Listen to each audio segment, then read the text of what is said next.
పట్టసీమ తీసుకొచ్చా.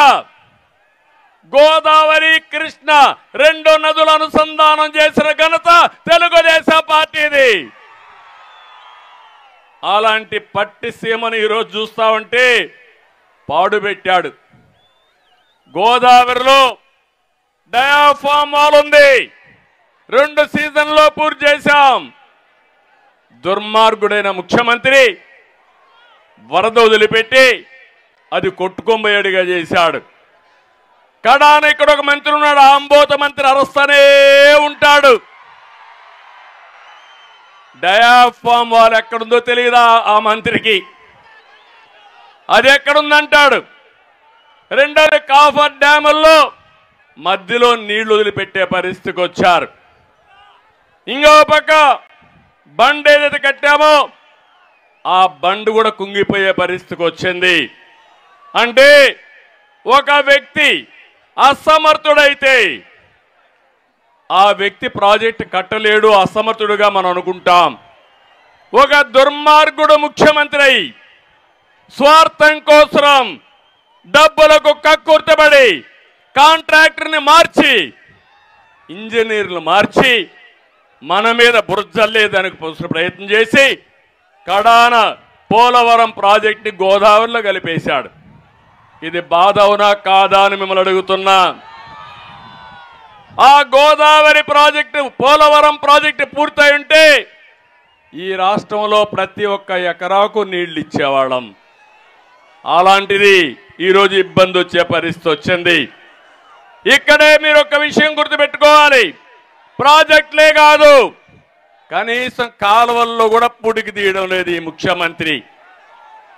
అలాంటి దౌర్భాగ్యం ఈరోజు. మామూలుగా ప్రభుత్వం ఎవరైనా కాంట్రాక్టర్ పని చేయకపోతే ఆ కాంట్రాక్టర్ని బ్లాక్ లిస్ట్లో పెడతాం. ఇప్పుడు కాంట్రాక్టర్ ప్రభుత్వాన్ని బ్లాక్ లిస్ట్ పెట్టి మీ పనులు మేము చెయ్యమని చెప్పే పరిస్థితికి వచ్చారంటే ఎలాంటి పరిస్థితి ఉందో మీరు ఒక్కసారి ఆలోచించండి.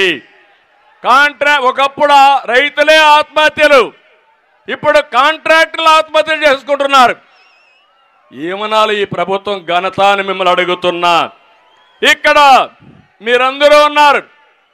ఈ జిల్లాలో ఏదైతే చింతలపూడి లిఫ్ట్ ఇరిగేషన్ పూర్తి చేస్తే 36 మండలాల్లో నీళ్లు వచ్చేటివి.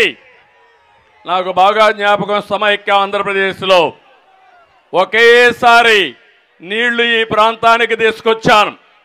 అంటే Nagarjuna Sagar left main canal ఉంది, అది ఎక్కడి నుంచి వస్తుందంటే నల్గొండకి వెళ్ళి ఖమ్మానికి వెళ్ళి తిరువూరుకు వచ్చి ఇక్కడ నూజివీడు మిగిలిన ప్రాంతాలకు పోతుంది. ఆ రోజు ఎంఆర్ఓల్ని, డిఎస్పీలని, ఆర్డీఓల్ని పెట్టి పోలీస్ ఎస్కార్ట్ పెడితే ఒక్కసారే నీళ్లు తీసుకొచ్చా. ఆ అనుభవం నాకు గుర్తుంది. అందుకే నేను ఆలోచించాను, చింతలపూడి లిఫ్ట్ ఇరిగేషన్ 4,900 కోట్ల రూపాయలు, దీన్ని పూర్తి చేసి కృష్ణా జిల్లాలో తిరువూరు కానీ, నందిగామ కానీ, లేక పక్కనుండే మైలవరం కానీ, నూజివీడు కానీ, గన్నవరం కానీ, జగ్గైపేట ఇవన్నిటికి నీళ్లు వచ్చే అవకాశం ఉంటుంది. అలాంటి ప్రాజెక్టు చేస్తే వీళ్ళు కనీసం ₹1 ఖర్చు పెట్టలేదు. 3,450 కోట్లు ఖర్చు పెట్టాం. ఈ తిరువూరు సభలో మీకు హామీ ఇస్తున్నా, ఈ ప్రాజెక్టుని పూర్తి చేసే బాధ్యత తెలుగుదేశం ప్రభుత్వం తీసుకుంటాం. ఇదే కాకుండా 410 కోట్లతో ముక్తాల వద్ద లిఫ్ట్ ఇరిగేషన్ పెడితే పేరు మార్చాడు వేదాద్రిని. మళ్ళా ఈయన వచ్చి ఫౌండేషన్ వేశాడు, కానీ ప్రాజెక్టు మీద ₹100 ఖర్చు పెట్టలా. చిత్తశుద్ధి లేని ముఖ్యమంత్రి ఇష్టానుసారంగా చేసే పరిస్థితికి వచ్చాడు. ఇక్కడనే పిట్టలవారిగూడెం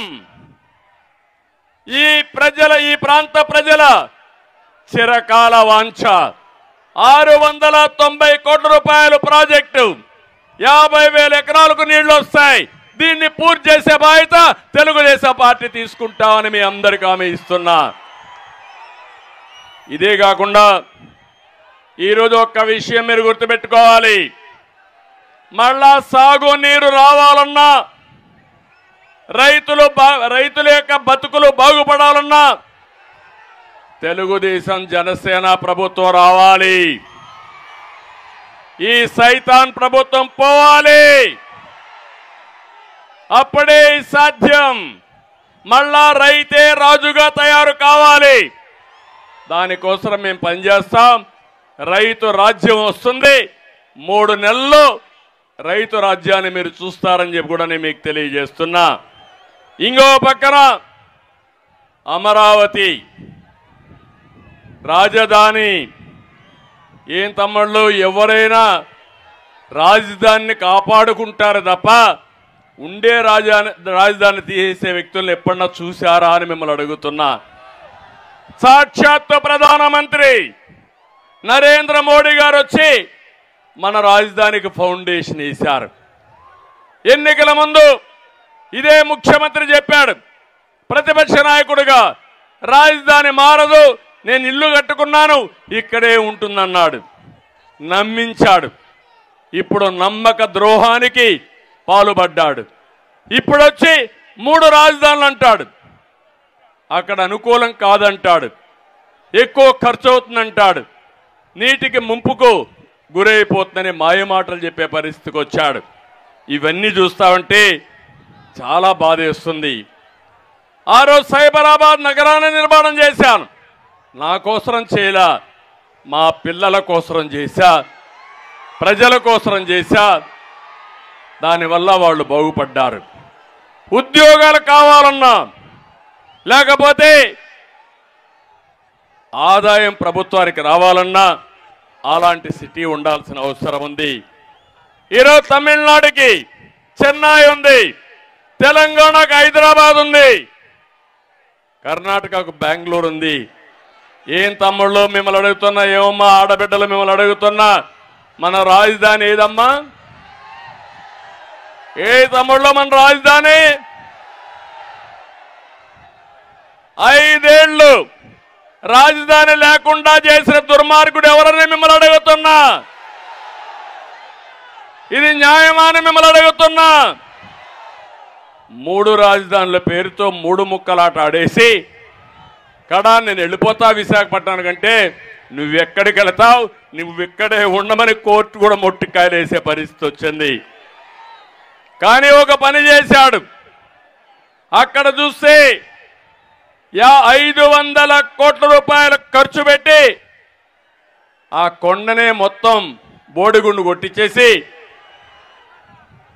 500 కోట్ల రూపాయలతో ప్యాలెస్ కట్టాడు. ప్రజాధనాన్ని ఏ విధంగా దుర్వినియోగం